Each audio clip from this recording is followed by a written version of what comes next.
Prueba esa.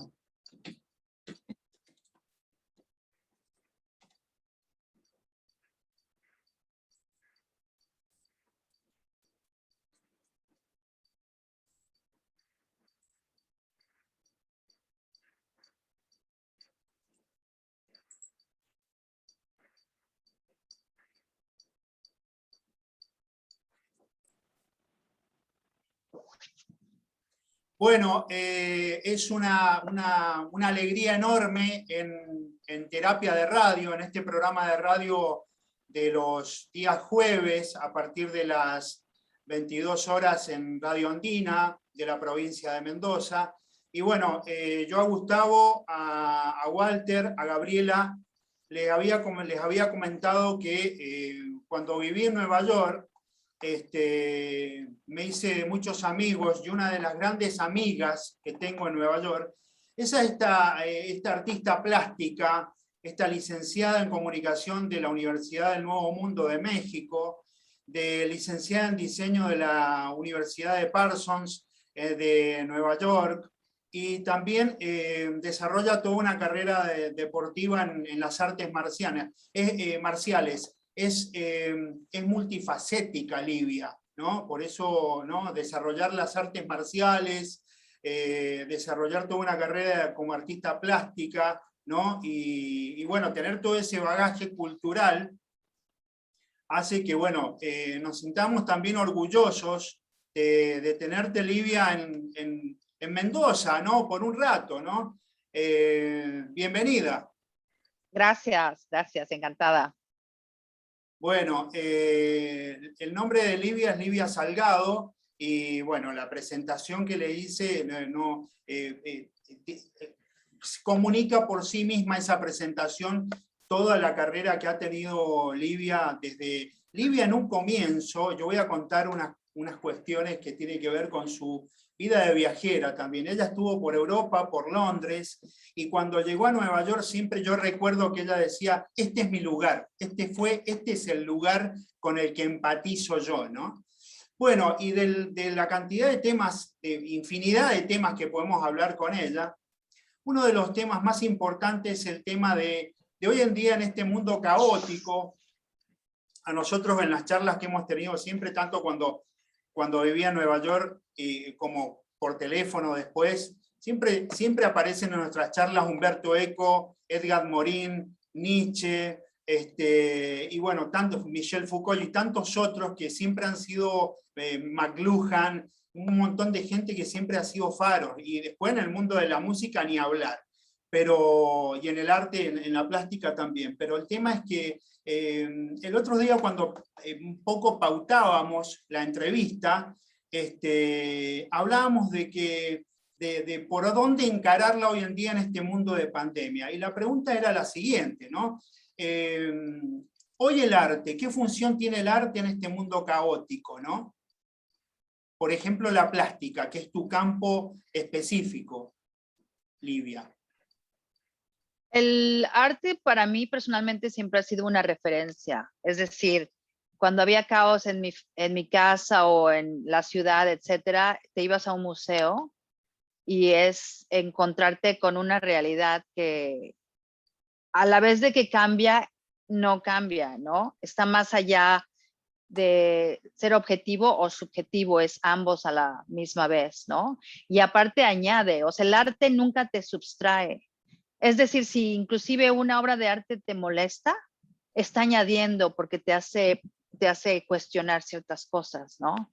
Entonces, el arte para mí toda mi vida ha sido, y las artes marciales, pero el arte principalmente ha sido una referencia en cuanto a una realidad que, aunque es objetiva y subjetiva al mismo tiempo, va más allá de la construcción en la que estamos, ¿no? Nosotros estamos en una matrix que es impuesta, ¿no? O sea, las casas cuadradas, las escuelas cuadradas, los trabajos cuadrados, ¿no? Y el arte te saca de ahí, y el artista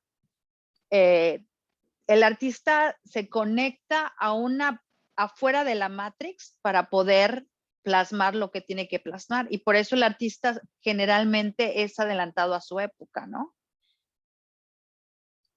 estás hablando ahí precisamente, por ejemplo, y más en este programa que tiene todo un anclaje en lo que es las emociones, la expresión de las emociones en el ser humano, ¿no? Estás hablando del arte ahí, por ejemplo, digo, en tu campo, que tiene que ver con algo que tiene que ver con la trascendencia, es decir, que de no encasillar los géneros o las expresiones artísticas en eso, en géneros o en simples expresiones, ¿no? O en complejas expresiones también, sino que tiene que ver con frecuencias también, para conectarse con otra información también, con otro tipo de información. Exacto.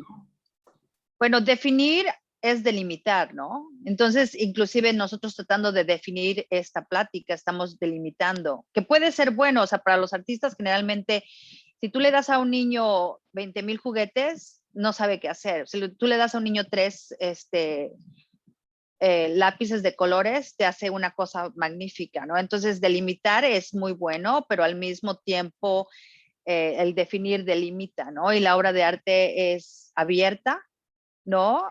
Por ende, ¿no? Entonces, por ejemplo, digo, tú ves un Van Gogh y una persona de Australia o de Asia ve un Van Gogh y todos van a tener una interacción, ¿no?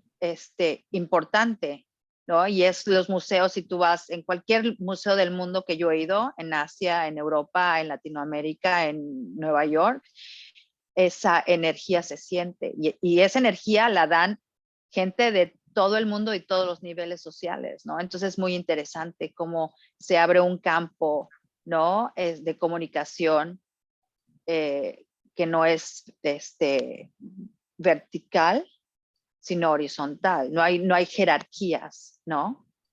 Hay jerarquías cuando la gente, por ejemplo, los ricos pagan millones por el arte porque el arte añade. Y una persona millonaria tiene, podemos decir, entre la estructura de la matriz tiene todo, ¿no? Entre comillas.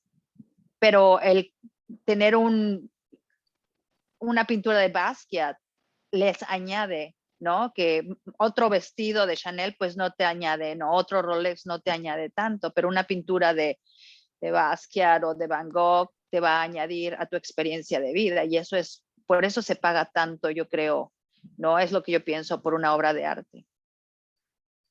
Bien, con respecto, bueno, vos naciste en México, te formaste académicamente en México y después viajaste por el mundo, pero te encontraste en Nueva York, que es donde has desarrollado toda tu carrera.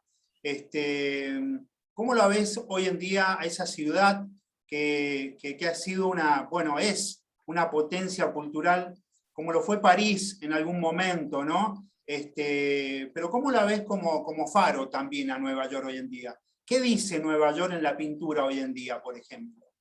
¿Qué expresa? Bueno, realmente, o sea, entonces tendríamos que hablar de estructuras, no, porque digo, el arte está estructurado, ¿no? Y tienes muchos, ¿cómo te puedo explicar? O sea, yo pienso que ahorita Nueva York está pasando por un momento muy interesante por lo mismo de esa post-pandemia. Entonces, mucha gente, Nueva York se estaba convirtiendo en Disneylandia, ¿no? Entonces, no, es totalmente turístico y mucha gente de dinero ha invertido en departamentos como inversión, ¿no? Si tú vives en Grecia y eres millonario, te conviene más que invertir en la bolsa, pues invertir en un departamento en Nueva York por la plusvalía, ¿no? Entonces, Nueva York se está convirtiendo también en una ciudad donde están comprando las manzanas completas y suben estos edificios para millonarios que la mayoría, mucha gente, no la mayoría, pero digamos un gran porcentaje no vive en esos edificios, ¿no? Y eso afecta también en la economía,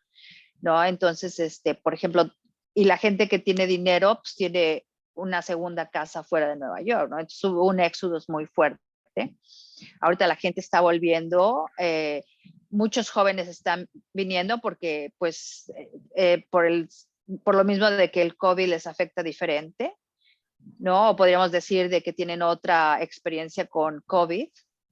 Ya ves a mucha gente, muchos chavos en patinetas y mucha gente joven En cuanto a la pintura que estabas mencionando, el mismo problema del costo de la vivienda y el costo de, por ejemplo, antes había, si tú venías aquí en 1900, en los 80s, en los 90s, oías en todos lo que les llamamos basements, a grupos tocando, ensayando, y ahorita es imposible, o sea, ni hay estudios de grabación. Hay estudios en grabación en Brooklyn, ¿no? Pero en Manhattan no, bueno, los que yo conocía desaparecieron, ¿no? Por ejemplo. Y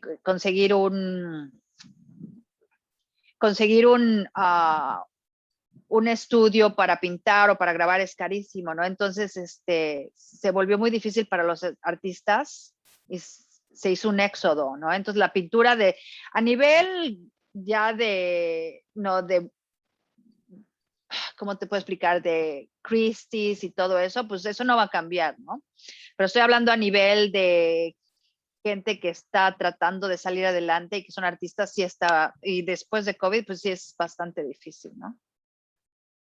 Bien, y entonces podríamos decir que hay como una meseta, se ha estancado un poco lo que es esa vanguardia que representaba Nueva York. Es una usina, ha sido una usina cultural en todos los géneros, en todas las expresiones siempre, pero ha habido como está como en una meseta hoy en día a nivel mundial, por ejemplo, frente a lo que planteamos la otra vez fuera de micrófono, cuando hablábamos por teléfono, que decíamos, por ejemplo, que Noam Chomsky, bueno, como que valoraba mucho lo que los latinos hacían en Nueva York o en Estados Unidos, el valor agregado de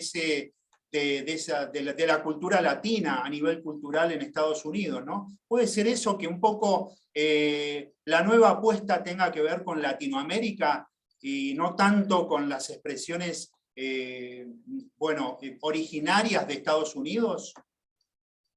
Bueno, aquí hay dos cosas, ¿no? Estamos hablando de, Chomsky más que nada está hablando de Latinoamérica como Latinoamérica separada de Estados Unidos. No, la experiencia del migrante es completamente diferente. Y tú y yo lo sabemos, ¿no? O sea, la persona, el hispano que nació en Estados Unidos, sus raíces no tiene referencias, ¿no? Son muy pocas. Tú y yo que nacimos y crecimos en nuestros países, cuando llegamos a Estados Unidos tenemos una referencia y una riqueza cultural impresionante. Entonces, llegan los norteamericanos son monolinguales para empezar, ¿no? Y pues realmente no les gusta ver películas con subtítulos, ¿no? Estoy hablando en general. Y son gente que le gusta viajar. Los europeos son diferentes, pero les gusta viajar en lugares que está todo incluido también, ¿no? Entonces, entonces eso lo que genera es una desinformación acerca es la otredad, ¿no? La otredad de los que vienen, ¿no? Entonces es el norteamericano y está los otros, ¿no? Y pues te van a ver en un filtro que realmente basado en su poca educación. Entonces, por ejemplo, no es mi problema ni mi trabajo educarlos, ¿no? Entonces yo tengo un grupo de amigos que pues, tienen amigos rusos o europeos o latinoamericanos que tienen referencias, ¿no? Que no tengo que estarles explicando, ¿no? Y por ejemplo, por darte un ejemplo, todos los directores de México que han ganado Óscares, ¿no? Que se han llevado los Óscares. La diferencia está en esto. A nosotros sabemos lo importante que somos porque mi generación creció con varias circunstancias importantes. La primera fue el terremoto de 1985, que nos empoderó porque salimos a las calles a hacer lo que teníamos que hacer. No nos esperamos a que el gobierno que no iba a llegar lo hiciera. Y la número dos, teníamos un gobierno súper agresivo en contra de la juventud y una policía militarizada que te metía al coche de policía si traías chamarra de piel. En primera, la ropa, pues toda era importada, ¿no? Y no había, como no había libre comercio, por ejemplo, no había música, la música importada era carísima. Entonces, el movimiento punk en México, por decirlo así, son dos: el obrero, que eran los chavos que iban a Estados Unidos de mojados y regresaban con la música y las ideas, y los de la clase media alta, que íbamos a Europa, a Estados Unidos, y te traíamos toda esa información, ¿no? Y la compartíamos entre todos. O sea, la tecnología era cassettes, era el radio, de voz en voz, las fiestas, ¿no? Entonces, a lo que voy es, por ejemplo, estaba un coreano muy famoso, que es un artista, que explicó que pues estaban ganando, ves que ganó la película coreana el Oscar y el K-pop, que es la música coreana, y él se empezó a inflar, ¿no? No, finalmente hemos llegado, porque su familia son inmigrantes coreanos, él nació en LA, le tocaron las riots de Los Ángeles, ¿te acuerdas? Sí, sí, sí.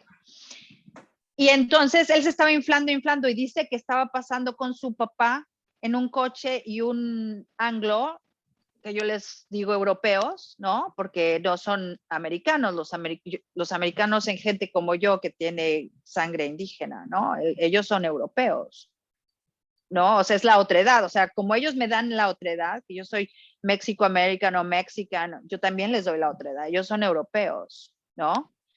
Entonces, estaba un anglo y le hace el signo de los ojos, ya sabes, como de asiático, burlándose, y se desinfló totalmente el artista coreano. Yo le expliqué, le dije, es que cuando tú dependes de tu autoestima de las instituciones establecidas, te has fregado. Yo no, porque yo vengo de un país donde somos, o sea, yo sé mi cine, mi arte, yo sé mi ciudad, ¿no? Mi historia. Entonces yo no, y es lo mismo con Iñárritu y todos los cineastas, ellos llegaron pero ellos saben que son unos fregones, incluso que hizo el del Laberinto del Fauno, que no recuerdo su nombre, el director que ganó. Bayona. No, el Laberinto del Fauno es mexicano, que hace películas. Sí, pero el director es mexicano. Y Guillermo del Toro, si no me equivoco. Hizo el Laberinto del Fauno y que lo iba a hacer en Estados Unidos y dijo, ¿sabes qué? No me van a dejar hacer la película que yo quiero, y se fue a España, ¿no? Esa es una mentalidad de que sí llego a Estados Unidos y gracias por el apoyo y gané el Oscar y gané esto y esto, pero eso no me define. Lo que me define es lo que yo viví 30 años atrás, ¿no? En mi país. Y eso es la gran diferencia entre una experiencia de un inmigrante que nació en Estados Unidos, Guillermo del Toro. Guillermo del Toro. O un inmigrante como tú o como yo, que llegan ya con con las raíces que traemos, ¿no? Y el entendimiento de lo grande que son nuestras culturas y nuestros países. Eso no te lo quita nadie, ¿no? Bien.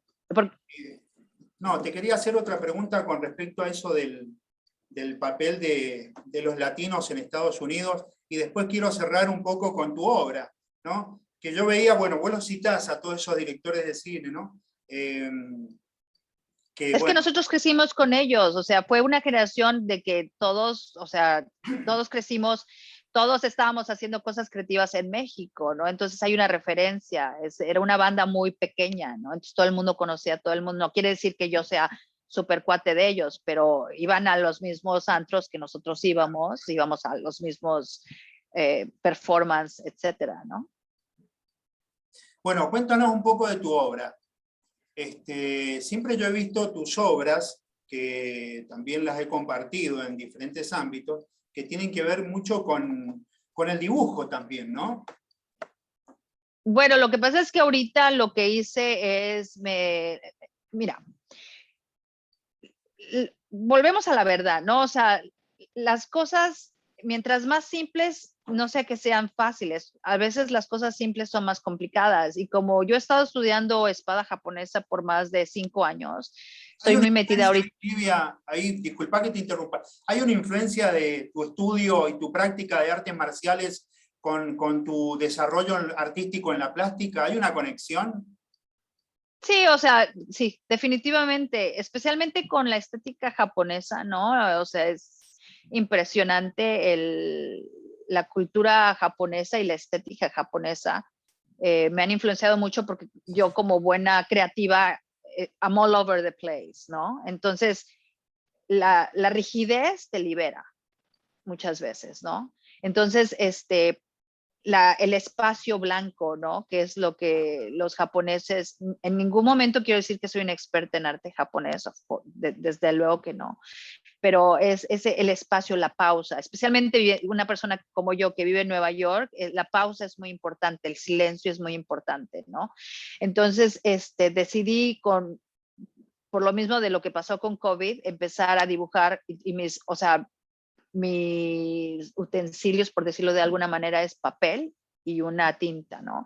Y no hay trazo, o sea, todos los dibujos que tú has visto es el papel y la tinta, no hay ejercicio ni nada, ¿no? Entonces, se limita mucho al artista, pero eso te hace que la técnica, ¿no? Una buena técnica se ve en ese tipo de dibujos, ¿no? Porque no tienes nada que te pueda ayudar a vestir la obra, por decirlo de alguna manera, ¿sí?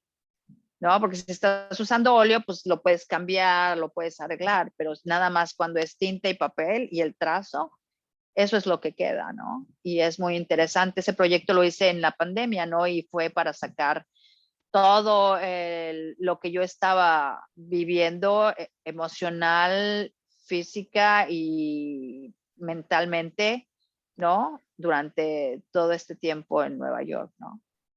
Bien, pero siempre la obra tuya, por ejemplo, para los que nos van a escuchar o nos están escuchando, tiene que ver con eso de una existencialista, un profundo análisis existencialista del ser humano, ¿no? Porque siempre en tu obra aparecen seres humanos con quizás cuestiones que tienen que ver con o los ojos muy abiertos o mirando fijamente un horizonte, ¿no? Tiene que ver con eso de dudar, de estar perplejo también, ¿no? Frente a esta vida de incertidumbres también, ¿no? Sí, como el grito de Edward Munch, ¿no? Básicamente, ¿no? Ese instante, ¿no? De darte cuenta de que realmente donde estás metido, o sea, es como cuando sales del vientre, ¿no? Claro. I was screaming, let me out of here before I was even born, ¿no? Como decía una canción muy punk, ¿no? De hecho, Van Gogh definitivamente hubiera estado en una banda de punk o en Joy Division, ¿no? Totalmente. O sea, O el de- arte es, yo pienso que el arte es, puede ser muy contestatario, ¿no? El punk es acción y por lo tanto es contestatario por naturaleza, ¿no? Y pues yo crecí en ese ambiente, entonces no, o sea, el arte kitsch para poner no, en esa sala, ¿no? Que tenían las abuelitas, no, por ahí no va, ¿no? Para mí es algo que te va a mover, ¿no? O sea, te va a impactar, o tal, cuando menos es lo que yo intento, ¿no? Claro, y sigues también innovando. La última muestra hubieron músicos de jazz tocando cuando estabas exponiendo ahí tus pinturas, ¿no? Sigues Sí, eso, tratando de hacer algo interdisciplinario también, ¿no? bueno, eso fue muy interesante porque estábamos en pleno COVID, ¿no? Entonces lo hicimos de una manera de que pudieran ver la obra eh, al aire libre y había música de jazz y la gente la veías que, o sea, necesitábamos todos algo así, ¿no? De estar oyendo música y viendo arte. De nuevo, ¿no? Salirte de esa realidad que tenemos nosotros impuesta, ¿no? Porque si te fijas, no estoy diciendo, o sea, el virus es real, pero a lo que voy es las estructuras que tenemos son impuestas, ¿no? O sea, realmente el ser humano debería de ser libre, pero por alguna razón no lo somos, ¿no? Entonces, imagínate, estás en medio de una pandemia, estás en Ground Zero, que era Nueva York, ¿no? Y de repente vas caminando y ves gente tocando jazz y ves obras de arte, pues la gente fascinada, ¿no? Fascinada estaba ahí. Se me hizo, por lo tanto, una de las mejores exposiciones que yo he tenido, ¿no? Bien, encantados de haberte tenido de invitada en este espacio, que sale todos los jueves por FM Andina. Pero bueno, tenés 20 segundos. ¿Por qué el arte? ¿Por qué el arte y la expresión en plástica? Lo retomo el tema. Es la verdad hoy en día, porque hay que seguir más a una expresión artística, por ejemplo, hoy en día. ¿Por qué nos tenemos que aferrar tanto emocionalmente hoy, más que nunca, a una expresión como si fuese lo real, lo verdadero? Bueno, pues es por, después del posmodernismo viene lo que le llaman la hiperrealidad, pero yo digo que es una hiporrealidad, ¿no? Porque realmente todo es aumentado vía el aparato, ¿no? Entonces, el arte es algo que te saca de ese contexto, ¿no? Que estamos todos ahí metidos, o sea, ya no hay libertad. Antes, ¿no? Ahorita tienes que contestar emails 24 horas al día, ¿no? Por darte un ejemplo. No hay pausa, ¿no? Estamos metidos una cápsula, ¿no? Que es no solamente ficticia, pero es artificial, ¿no? Entonces, por lo tanto, el arte es una forma de aferrarse a lo que estamos dejando de ser, ¿no? Eso lo puedo decir en 20 minutos, 20 segundos. ¿Y qué transformación viene a nivel artístico con todo esto, ¿no? Todavía no estamos viendo, vemos la crisis que están sufriendo muchos artistas a nivel global, ¿no? Músicos, ¿no? Bueno, en el campo de la plástica, ¿no? El teatro, sobre todo, también, las salas vacías, ¿no? Porque esto de volver un poco a las salas también tiene que ver con volver con la modalidad de burbujas también, y eso condiciona, por ejemplo, el tema de dinero que se puede llegar a ganar con la presentación en vivo de una obra, ¿no? De un musical. Pero ahí estás hablando de estructuras, o sea, tú estás hablando de las estructuras que están hechas, o sea, ¿por qué yo tengo que pagar y ir a un teatro para ver una obra? ¿Por qué no la veo al aire libre? Como nosotros hicimos nuestro show o sea, era al aire libre, o sea, yo por qué tengo que atenerme, eso ya es responsabilidad de nosotros, y eso mi generación era punk, o sea, nosotros no esperamos a que el Museo de Arte Moderno nos prestara la instalación, nosotros nos poníamos afuera del Museo de Arte Moderno a hacer nuestras performances, ¿no? O sea, o creando es a lo mismo que es a lo mismo que voy, o sea, entonces tú me estás diciendo, bueno, no se puede hacer por esto, pero estás hablando de las estructuras ya establecidas. Yo digo, no les pongas atención a las estructuras ya establecidas. O sea, es a lo mismo que el coreano estaba diciendo. O sea, él dependía de que los Óscares lo aceptaran. Nosotros no necesitamos, yo no necesito que los Óscares o el MoMA me diga que yo tengo unas obras de arte que valgan la pena. Yo ahorita estoy sacando un libro de fotografías que yo hice, y es un proyecto mío, y aparte ni lo voy a vender, o sea, son 50 copias exclusivas que se les va a dar a ciertas gentes, y es mi, ¿no? O sea, ¿lo vas a vender? ¿Y cuánto va a costar? ¿Y quién te lo va a comprar? No va por ahí, o sea, es crear otra realidad, pero para eso tienes que salirte de la Matrix. Claro, de la Matrix, como decía, ese circuito, ¿no? que se ve tan afectado hoy en día, ¿no? Pero está muy bueno ese punto de vista que planteás de que, bueno, hay que considerar el arte precisamente como un espacio también para refugiarse, ¿no? Permanentemente, ¿no? Está muy bueno eso, más allá de los circuitos comerciales, que a lo que me refería era que se ven muy afectados hoy en día. El cambio que yo veo es espiritual también, si hablamos del arte como, no como una expresión artística o como un género, sino que el arte como algo más que tenga que ver con un ámbito emocional que trascienda, ¿no? Los géneros y todo eso. Está muy bueno eso. Está muy bueno porque yo creo que es el camino en este sentido, ¿no? Bueno, te voy a dejar una historia, ¿no? Perdón que te interrumpa porque tenemos muy poco tiempo. En México, o sea, en México, cuando llegaron los españoles, no sé si conozcas a la Coatlicue, que es nuestra piedad. Como Miguel Ángelo en los italianos tienen la pieta, nosotros tenemos Coatlicue, que la Virgen de Guadalupe se basa en esa escultura. Cuando llegaron los españoles, es una estructura enorme de toneladas. Los nativos, ¿no? Enterraron esa pieza ¿Por qué la enterraron? Porque estaban destruyendo todas las piezas, porque ellos sabían la importancia de esa pieza. 500, no 500, pero en 300 años después se descubrió.